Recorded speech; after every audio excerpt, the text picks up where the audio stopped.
ইয়া ওমর আহিয়া রুইয়া রাআইতাহা আম গায়বুন ইত্তালাতা আলাইহি, হে ওমর এটা কি স্বপ্ন? আমি যেরকম দেখেছি ওরকম তুমিও কি রাত্রে স্বপ্নে দেখছো এই ঘটনা, না গায়ব থেকে তোমাকে জানানো হয়েছে? হযরত ওমর বলছেন, ইয়া আলী ওয়াল্লাহি মা হিয়া রুইয়া ওয়ালা গায়ব ওয়ালাকিন্নাল মুমিনা ইযা আখলাসা কলবাহু ইয়ারা বিনূরিল্লাহ। সুবহানাল্লাহ। ওয়ালি শোনো, আল্লাহর কসম, এটা স্বপ্ন নয়, এটা গায়বের কোনো গায়ব থেকেও আমি কিছু পাই নাই। এটা হচ্ছে সেই ব্যাপার যখন আল্লাহর মোমেন বান্দা আল্লাহর জন্য হয়ে যায়, তখন আল্লাহ পাক তাকে দেখার মতো তৌফিক দান করে দেন। হযরত ওমর কোথায় ছিলেন আর কোত্থেকে আল্লাহ পাক তাকে তুলে নিলেন? সুবহানাল্লাহ। আল্লাহ রাব্বুল আলামিন এই কোরআন দিয়ে কোন জিরো যদি কোরআনের কাছে আসে, আল্লাহ পাক তারে হিরো বানায় দেন। আর যদি কোনো হিরো কোরআনের সঙ্গে বেয়াদবি করে, রব্বুল আলামিন তারে জিরো বানায় দেন। এই কোরআনের সাথে খবরদার কেউ বেয়াদবি করার দুঃসাহস করবেন না। কোরআন, সুবহানাল্লাহ সুবহানাল্লাহ, চুমো খাওয়ার ব্যাপার, মাথায় রাখার ব্যাপার, বুকে লাগাবার ব্যাপার, আমার আল্লাহর বাণী, আমার আল্লাহর বাণী। সুবহানাল্লাহ বলেন, আমার আল্লাহর বাণী, আমার আল্লাহর কিতাব। একটি বর্ণ এর মধ্যে অন্য কারো নাই, আছে নাকি? রাসূলুল্লাহ নিজে কিছু মিশাইছেন? না। আল্লাহ রাব্বুল আলামিন বলেন, আমার নবী যদি ওয়ালাউ তাকাওয়ালা আলাইনা বা'দাল লাকাওয়িল, আমার নবী যদি নিজের থেকে কোনো কথা বানাইয়া কোরআনের ভিতরে ঢুকায় দিতেন, আমি আল্লাহ রাব্বুল আলামিন তার ডান হাতটারে চেপে ধরতাম, আর তার কণ্ঠ নালীকে আমি আল্লাহ পাক কেটে ফেলে দিতাম। মানুষের কোনো কথার মধ্যে নাই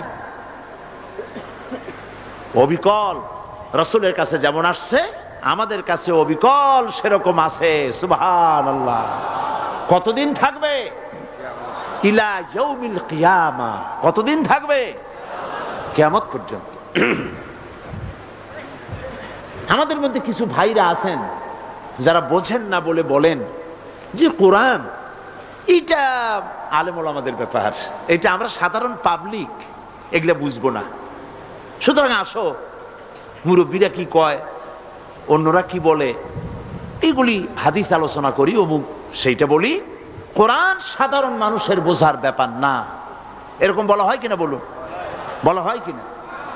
কোরআনের বিরুদ্ধে পরিচালিত এগুলি একটি ষড়যন্ত্র, কনস্পিরেসি। ওরা নিজেদের অজান্তে এই কথাগুলি বলেন। যারা বলেন কোরআন আমাদের বোঝার ব্যাপার নয়, আলেম ওলামাদের ব্যাপার, এটা ষড়যন্ত্রের একটি অংশ। তার মানে হলো আল্লাহ পাক এমন একটা কিতাব নাজিল করছেন যা আলেমরা ছাড়া আর কেউ বুঝবে না। একটা কথা হইলো, তাহলে এটা নাজিল করার দরকারটা কি? হ্যাঁ, ব্রাহ্মণদের মতো। হযরত মাওলানা ঠিকই বলেছেন, ব্রাহ্মণরা যেমন বলে যে বেদ আমাদের, সাধারণ হিন্দুরা বুঝবে না। আর সাধারণ হিন্দুরা বেদ যদি ধরে, লোয়ার কাস্ট বর্ণশ্রেণীর হিন্দুরা যদি কোরআনে স্পর্শ করে, 14 গোষ্ঠী নরকে যাবে। কোরআন কি ওই রকম? এখন কোরআন বোঝা সহজ না কঠিন? না না, আপনার কাছে জিজ্ঞাই নেই।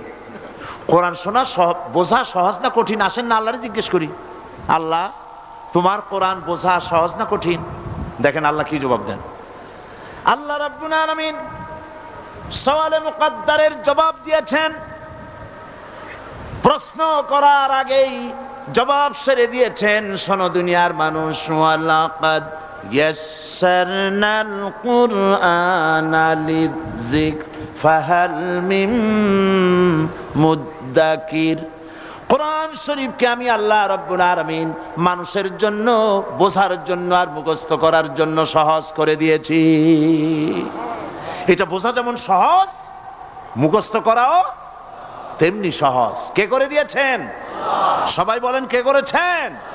আল্লাহ পাক সহজ করে দিয়েছেন। এবং এই কোরআন আল্লাহ নাজিল করে বলেছেন ফামান তাবিআ হুদায়া ফালা খাউফুন আলাইহিম ওয়ালা হুম ইয়াহজানুন। এই কোরআনের অনুসরণ যারা করবে, এই কোরআন যারা মেনে চলবে, ফালা খাউফুন আলাইহিম, ওদের জন্য কোনো ভয় নাই, ওয়ালা হুম ইয়াহজানুন, ওদের জন্য কোনো চিন্তা নাই। বলি সুবহানাল্লাহ। আর চিন্তা আছে না নাই? জাতির চিন্তা নাই? জাতির চিন্তা নাই? ঘুম কি আরামে হয়? চলাফেরা কি আরামের হয়? শিক্ষাঙ্গনে, বিশ্ববিদ্যালয়, অফিস আদালতে, দোকানে পাঠে, দিনে রাত্রে নিশ্চিন্তে চলাফেরা করা যাচ্ছে? চিন্তা আছে কিনা? দুঃখ আছে কিনা? কেন আছে? এই জন্য আছে যে কোরআনের আইন চালু নাই। কোরআনের আইন যদি চালু হতো তাহলে এই দুর্দশা হতো না। কোরআন শুধু তেলাওয়াতের জন্য আসে নাই, শুধু মাথায় লাগাবার জন্য, বুকে লাগাবার জন্য আসেনি।